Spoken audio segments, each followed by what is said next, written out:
resistors in series. Resistors are connected in series.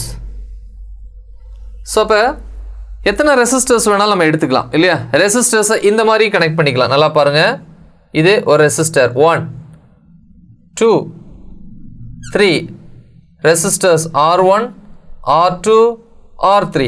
So இந்த ரெசிஸ்டர்ஸுக்கு in between என்ன இருக்குது? Connective wires தான் இருக்குது. ஸோ அதனால் இது எப்படி வேணாலும் பெண்ட் பண்ணிக்கலாம். ஸோ அதே மாதிரி தான் இங்கேயும். ஸோ நம்ம டெக்ஸ்ட் புக்கில் வந்து இந்த மாதிரி கொடுத்துருப்பாங்க இல்லையா? ஃபஸ்ட்டு வந்து இங்கே ஒரு பேட்ரி இருக்கும், positive terminal negative terminal apply பண்ணக்கூடிய வோல்டேஜ் V. ஓகே, ஸோ இதிலிருந்து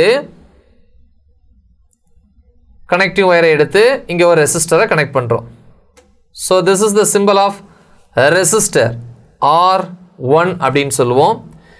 இதே தான் இங்கே பாருங்கள், செகண்ட் ரெசிஸ்டர் R2. இதை அப்படியே பெண்ட் பண்ணிக்கலாம். அப்படி பெண்ட் பண்ணிட்டோம் அப்படின்னா இந்த மாதிரி வச்சுக்கலாம். இது செகண்ட் ரெசிஸ்டர் R2 அப்படின்னு சொல்லலாம். And see the third one. This is the third one, R3. நான் 3 ரெசிஸ்டர்ஸ் எடுத்துக்கிறேன். 3 தான் இருக்குன்னு இல்லை, எத்தனை ரெசிஸ்டர்ஸ் வேணாலும் நம்ம யூஸ் பண்ணிக்கலாம். இப்போ சீரீஸ் அப்படிங்கும்போது இதில் எந்த இடத்த கட் பண்ணாலும் 2 மீட்டிங் பாயிண்ட் தான் வரும். சி, இப்போ இதை நான் பிரிச்சுட்டேன்னா 1 ரெசிஸ்டர் இல்லையா R1, இன்னொரு ரெசிஸ்டர் இப்படி இருக்கும். இது 2 மீட்டிங் பாயிண்ட். இந்த ஜங்ஷனை பொறுத்த வரைக்கும் இது 2 தான் ஜாயிண்ட் ஆகுது, R1 R2. ஒருவேளை மூணாவதாக இந்த இடத்துல ஒன்று ஸ்டார்ட் ஆயிடுச்சு அப்படின்னா, ஒரு ஜங்ஷனில் 3 மீட்டிங் பாயிண்ட் வந்துச்சு அப்படின்னா 3 டெர்மினல்ஸ் ஜாயிண்ட் ஆகிற மாதிரி வந்துச்சுன்னா அது பேரலல்.